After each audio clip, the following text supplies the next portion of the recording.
제가 오래전부터 개인적으로는 모르지만 검사로서 그냥 이렇게 지켜봤을 때 참 정직한 분이다 이런 생각을 저는 해왔었어요. 아주 오래전부터. 그리고 거기에 대한 믿음이 있었고 제 임명장을 받으러 갔더니 살아있는 권력에 대해서도 엄정하게 수사를 해왔으니 지금부터도 정부든 청와대든 이런 살아있는 권력 개의치 말고 엄정하게 비리를 척결해 달라라고 당부를 하셨습니다. 저는 어떤 정권이든지 간에 권력 핵심에 그 비리를 검찰이 단죄를 해주는 것이 그 정권을 살리는 길이라고 늘 생각을 해왔습니다. 그래서 민주국가에서 정치 권력 입장에서도 자기들이 뭔가를 잘못했을 때는 별도의 그 사법기구로부터 자기들이 처벌받을 건 받아야 국민들로부터 지지를 받는 거기 때문에 그 말씀에 저는 아주 충분히 공감을 했고 그 말씀을 액면 그대로 이제 받고 했는데 참 이게 세월이 지나면서 문재인 대통령을 또 둘러싸고 있는 또 거대한 또 집단이 있고 정말 그 내로남불의 전형을 봤습니다. 어떤 명분이고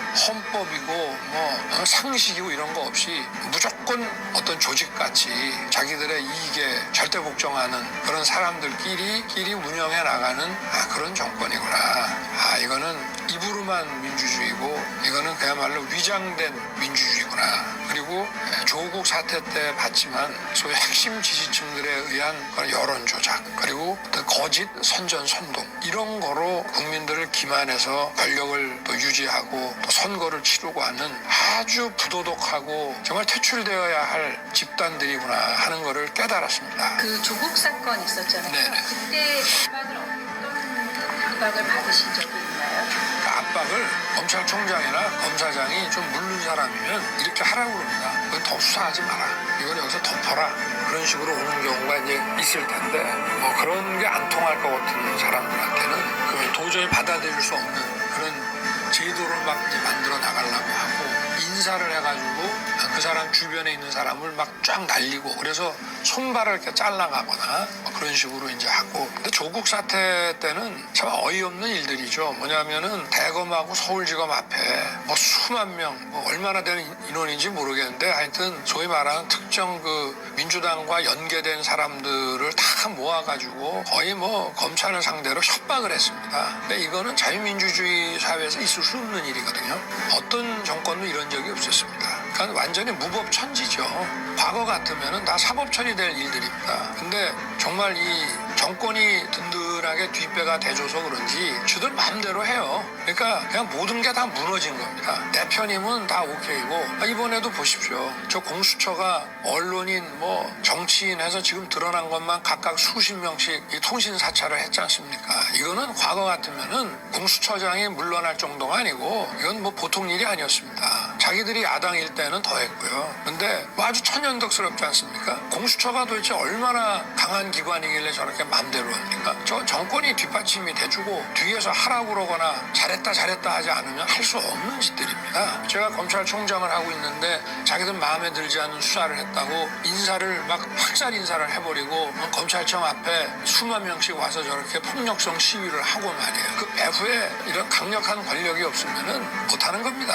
후반부로 가시면서 이제 계속 인사부터 시작해서 굉장히 많은 압박이 있었는데 안 두려우셨어요? 저는 이상하게 그런 게 없어요. 여기는 정말 내가 맞서서 싸워줘야지 내가 그냥 여기서 슬슬 물러나서는 안 되겠구나. 이제 그런 생각이 더 들었죠. 그러면 그럴수록 더욱더 제가 일을 할 수 없게끔 원래 그 대검 간부는 누가 뭐래도 총장이 지명합니다. 근데 아예 그걸 싹 바꿔가지고 아주 친여. 그러니까 어떤 사람들을 주로 갖다 놓냐면 제가 법무부나 청와대랑 같이 논의해서 인사를 하게 되면 그 승진이라든가 좋은 자리 보내는 거는 좀 아니다라고 할 만한 사람들 있죠. 그 사람들을 딱 골라서 보냅니다. 그러면 이제 저한테 좀 반감도 있을 수도 있고 또 자기들이 별을 달았기 때문에 또 이 정권에 대한 고마움도 있고 그래갖고 이제 그런 사람들을 보낸 다음에 그 중에서도 또 한 6개월을 보고 좀 총장의 그 일을 아주 악랄하게 방해하지 않는 애들은 또 다시 바꿔요. 그런 사람 또 바꿔서 또 내쫓고 또 다시 집어넣고. 그러니까 이 회의를 하면은 그 내용이 바로 법무부 청와대로 다 보고가 됩니다. 그래서 터놓고 하는 회의를 못하고 제가 뭐 이를테면 국정감사 준비 같은 것도 그냥 안 했습니다. 뭐 자료 같은 거는 원래 놓고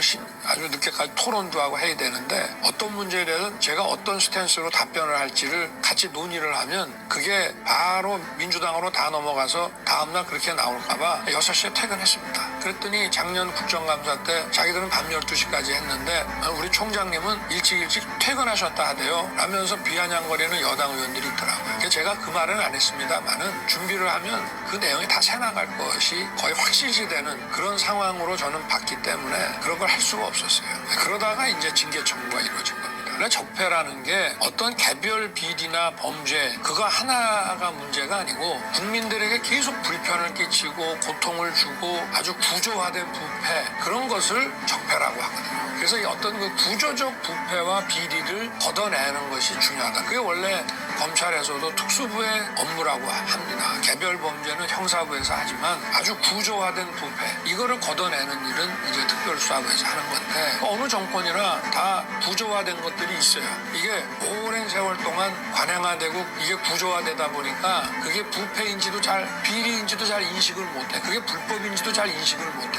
그러나 그게 사회적으로 어떤 그 불법적인 기득권 카르텔을 만들고 이익을 갖다가 독점을 하고 국민들에게 고통을 주고 하는 것들을 걷어내서 이 사회가 발전하는데 걸림돌이 안 되게 만들지 하는 거라 그 뜻은 나쁜 뜻이 아닌데 문제는 남의 정부 거든 자기 정부 거든 똑같이 해야죠. 그리고 대통령은 자기 정부의 비리라 하더라도 그거를 제대로 걷어내서 처리할 수 있는 그 시스템을 관리할 책임은 있습니다. 대통령은 범죄와 부정부패로부터 국민을 보호해야 될 그런 책임이 있습니다. 그래서 그런 시스템을 관리해야 돼요. 좋은 사람, 유능한 사람을 그 조직의 관리자와 운영자로 임명을 하고 또 그것이 문제가 생길 때 그거를 적발해낼 수 있는 점검할 수 있는 시스템도 갖추고 이래야 될 책임이 있는 겁니다. 사법은 대통령 거 아니라고 그래서 그냥 넘겨놓으면 끝이 아니에요. 왜 외국 가면 판사 검사가 선출직인 경우도 많이 있잖아요. 선출직에 임명함으로써 국민의 의사가 반영이 되는 것이고 그럴 책임이 대통령한테 있습니다. 그런데 검찰이 사법부가 공수처가 이렇게 망가졌다고 하는 거는 전적으로 대통령. 저는 문재인 대통령을 제가 오래 전부터 개인적으로는 모르지만 검사로서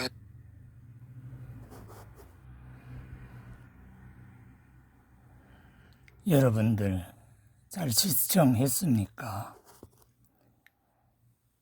무섭습니다. 이래서 이연배 창조주님 전황제는 창조주님 지시로 윤석열 한국지상정국 초대 대통령을 세웠던 것입니다. 이분이 아니면 한국의 악의 세력을 어떻게 제거하겠습니까?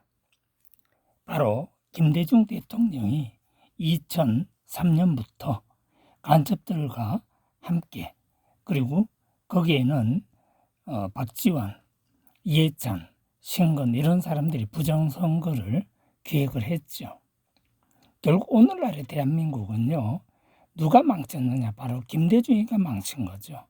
김대중하고 김영삼이가 둘이가 북한 간첩들과 함께해서 박정희를 제거한 겁니다. 그 간첩들이 제거한 거는요. 그 김영삼이나 김대중은 다 알고 있어요. 왜? 자기들하고 같이 한패였으니까. 이것을 창조주님께서는 오늘날 결국 이제 윤석열 대통령을 통해서 선관위에 중국 간첩 99명을 몽땅 잡아서 미국 정보기관으로 넘겼습니다.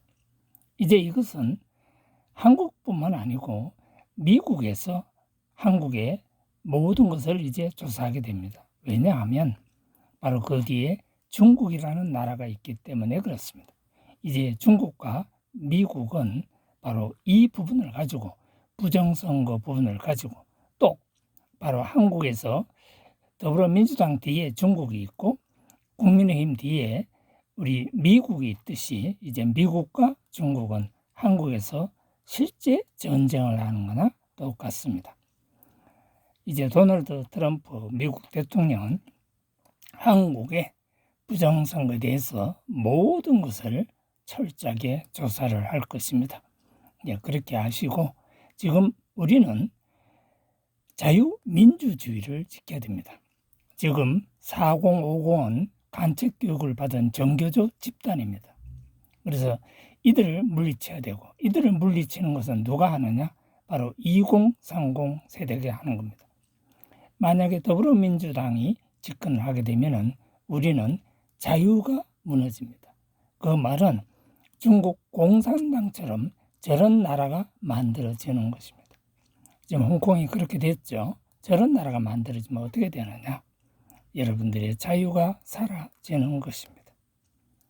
이연배 창조주님 전황제는 창조주님 지시로 자유민주주의, 자유대한민국을 지키는 자유우파입니다. 창조주님은 자유우파이지 민주좌파가 아닙니다. 민주좌파는 창조주님께서 직접 천벌을 내신답니다. 오늘 여러분들께 이상의 말씀을 전합니다. 윤석열 대통령님이 이제 한국에 중국 공산당과 북한 조선 간첩들을 이제 싹쓸이 하시게 될 것입니다. 감사합니다. 안녕히 계십시오.